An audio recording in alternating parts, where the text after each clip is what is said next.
দখলদার ইসরায়েলি বাহিনী এবং ইরান পুরোদমে যুদ্ধ চলছে, জানিয়ে দিব হাতে থাকা সর্বশেষ আপডেট আন্তর্জাতিক সংবাদ। প্রথমেই সংবাদ শিরোনাম। ইসরায়েলের আরেক সামরিক ঘাঁটিতে হামলার দাবি হিজবুল্লাহর। এদিকে সিরিয়ার সামরিক স্থাপনায় ইসরায়েলের হামলা, নিহত 15। হিজবুল্লাহর সঙ্গে শত্রুতার শেষ চায় যুক্তরাষ্ট্র।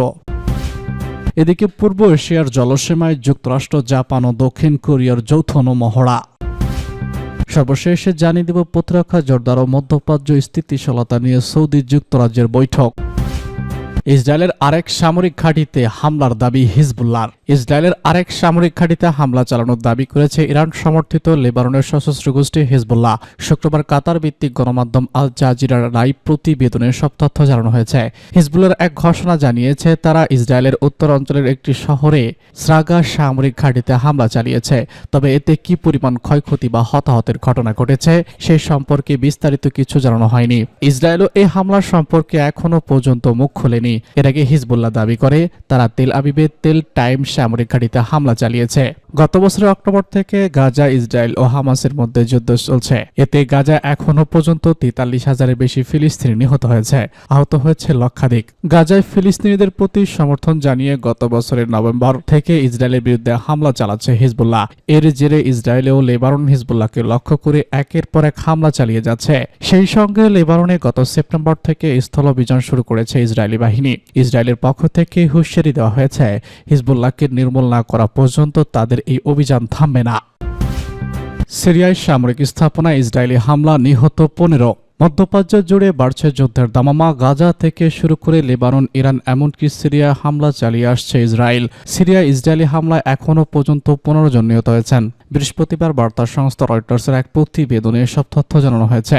সিরিয়ার রাষ্ট্রীয়ত্ব গণমাধ্যম জানিয়েছে রাজধানী দামেস্কের আবাসিক ভবনে হামলা চালিয়েছে ইসরায়েল। এতে অন্তত 15 জন নিহত হয়েছে।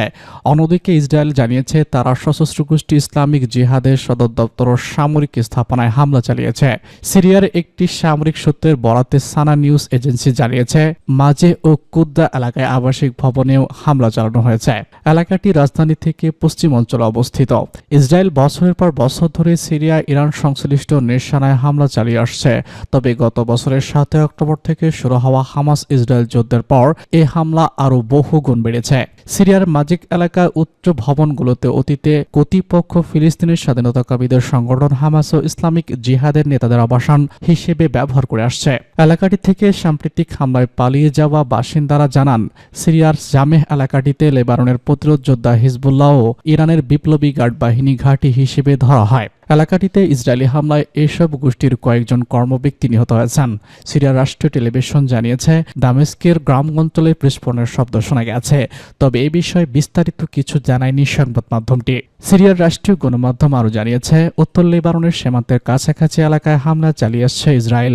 এতে সিরিয়ার হোমসের দক্ষিণ পশ্চিমে কোয়াশার এলাকায় একটি সেতু সম্পূর্ণরূপে ধসে পড়েছে। হিজবুল্লাহর সঙ্গে শত্রুতার শেষ চায় যুক্তরাষ্ট্র। লেবাননে নিযুক্ত মার্কিন রাষ্ট্রদূত বৃহস্পতিবার লেবাননের পার্লামেন্টের স্পিকার নাবিদ বেরির কাছে একটি যুদ্ধবিরতির প্রস্তাব জমা দিয়েছেন। এতে সশস্ত্র গোষ্ঠী হিজবুল্লাহ এবং ইসরায়েলের মধ্যে লড়াই বন্ধ করার সমাধান অনুসন্ধান করা হয়েছে। দুটি রাজনৈতিক সূত্র বিষাদ প্রকাশ না করে মাত্র সংস্থা রয়টার্সকে এই তথ্য জানিয়েছে। লেবাননের পার্লামেন্টের স্পিকার নাবিদ বেরি হিজবুল্লাহর মিত্র হিসেবে পরিচিত। এর আগেও তার মাধ্যমে যুদ্ধবিরতির চেষ্টা চালিয়েছে দুপক্ষ। মার্কিন যুক্তরাষ্ট্র একটি যুদ্ধবিরতির মধ্যস্থতা করার চেষ্টা করেছে যা তার মিত্র ইসরায়েল এবং ইরান সমর্থিত হিজবুল্লাহর মধ্যে শত্রুতা শেষ করবে, কিন্তু এই প্রচেষ্টা এখনও ফল দেয়নি।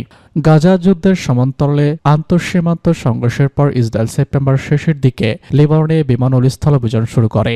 এতে প্রাণ হারান হিজবুল্লাহ প্রধান হাসান নাসরুল্লাহ, কাশেম সাফিউদ্দিন সহ অনেক শীর্ষ কমান্ডার। বিপরীতে হিজবুল্লাহর সঙ্গে লড়াই মৃত্যুর সংখ্যা বাড়ছে ইসরায়েলি সেনাদেরও। 30 সেপ্টেম্বর থেকে হিজবুল্লাহর সাথে যুদ্ধ অন্তত 47 ইসরায়েলি সেনা নিহত হয়েছে, আর আহত হয়েছে প্রায় 3 শতাধিক। শুধু গত বুধবারে নিহত হয়েছে 6 সেনা। অন্যদিকে গাজা যুদ্ধ শুরু হওয়ার পর থেকে লেবাননে ইসরায়েলি হামলায় কমপক্ষে 3,650 জন নিহত এবং 14,450 জন আহত হয়েছে।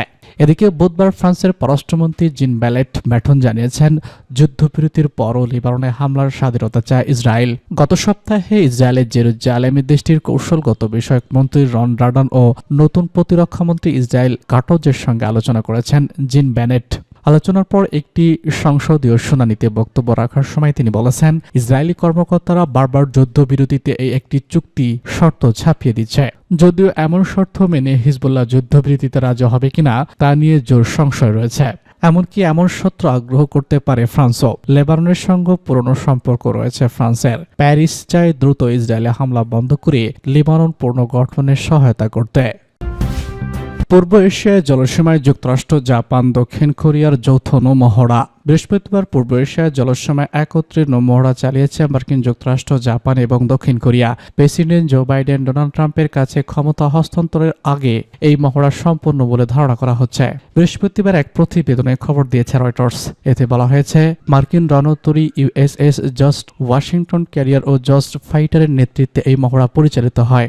কোরীয় উপদ্বীপের দক্ষিণ ও জাপানের প্রধান উপদ্বীপগুলোর পশ্চিমে জলসীমায় এই মহড়া অনুষ্ঠিত হয়। 2023 সালে বাইডেনের মধ্যস্থতা হওয়া একটি চুক্তির ধারাবাহিকতায় এই মহড়া আয়োজন করা হয়েছে।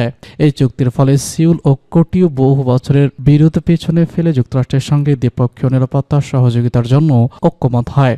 উত্তর কোরিয়ার নেতা কিম জং উন এক ডিগ্রিতে স্বাক্ষর এবং রাশিয়ার সাথে একটি বড় প্রতিরক্ষা চুক্তি অনুমোদন করার একদিন পরে জাহাজ ও বিমান মহড়ায় অংশ নিয়েছে, যার মধ্যে উভয় দেশকে পারস্পরিক সামরিক সহায়তার প্রতিশ্রুতি দেওয়ার বিধান রয়েছে। শনিবার প্রেসিডেন্ট ভ্লাদিমির পুতিন ও রাশিয়া এবং উত্তর কোরিয়ার মধ্যে ব্যাপক কৌশলগত অংশীদারিত্ব চুক্তি অনুমোদন করে একটি আইনে স্বাক্ষর করেছেন। যুক্তরাষ্ট্র ও দক্ষিণ কোরিয়া দাবি করেছে, ইউক্রেনের বিরুদ্ধে যুদ্ধ করতে উত্তর কোরিয়া তাদের সেনা পাঠাচ্ছে রাশিয়ায়। এমন ইউক্রেনীয় কর্মকর্তা দাবি করেছেন যে ইউক্রেনীয় বাহিনীর বিরুদ্ধে লড়াইয়ের জন্য 50,000 রাশিয়ান এবং উত্তর কোরিয়ার সেনা তুরস্ক অঞ্চলে মোতায়েন করা হয়েছে। প্রতিরক্ষা জোরদার ও মধ্যপ্রাচ্য স্থিতিশীলতা নিয়ে সৌদি যুক্তরাজ্যের বৈঠক। দুই দেশের প্রতিরক্ষা জোরদার ও মধ্যপ্রাচ্য স্থিতিশীলতা আনার চেষ্টা নিয়ে বৈঠক করেছে সৌদি আরব ও যুক্তরাজ্য। শুক্রবার আরব নিউজ ও সৌদি প্রেস এজেন্সি তাদের এক প্রতিবেদনে খবর জানিয়েছে। খবরে বলা হয়, বৃহস্পতিবার সৌদির প্রতিরক্ষা মন্ত্রী যুবরাজ খালিদ বিন সালমান এবং যুক্তরাজ্যের প্রতিরক্ষা সচিব ডন হেলির মধ্যে বৈঠকটি অনুষ্ঠিত হয়। সৌদি প্রেস এজেন্সি জানিয়েছে, রিয়াদে দুই দেশীয় কর্মকর্তার বৈঠকের সময় যুবরাজ খালিদ বিন সালমান এবং জন হিলি সৌদি ব্রিটিশ কৌশলগত অংশীদারিত্ব নিয়ে আলোচনা করেছেন এবং প্রতিরক্ষা সহযোগিতা বাড়ানোর বিষয় নিয়ে কথা বলেছেন। প্রিন্স খালিদ বলেছেন, আমরা আঞ্চলিক চ্যালেঞ্জ মোকাবেলার জন্য আমাদের যৌথ প্রচেষ্টার পাশাপাশি আঞ্চলিক ও আন্তর্জাতিক নিরাপত্তা ও স্থিতিশীলতা উন্নত করার জন্য আমাদের যৌথ দৃষ্টিভঙ্গি নিয়ে আলোচনা করেছি। আলোচনার আগে ব্রিটিশ প্রতিরক্ষা মন্ত্রণালয় জানিয়েছে, হিলি সৌদি আরবের সঙ্গে ভবিষ্যৎমুখী প্রতিরক্ষা সম্পর্কে যুক্তরাজ্যের প্রতিশ্রুতি পুনর্বিবেচিত করবে। প্রতিরক্ষা সচিব নিরাপত্তা অগ্রাধিকারের বিষয়ে সহযোগিতা বাড়াতে দীর্ঘ প্রতিরক্ষা সম্পর্ক গড়ে তুলবেন।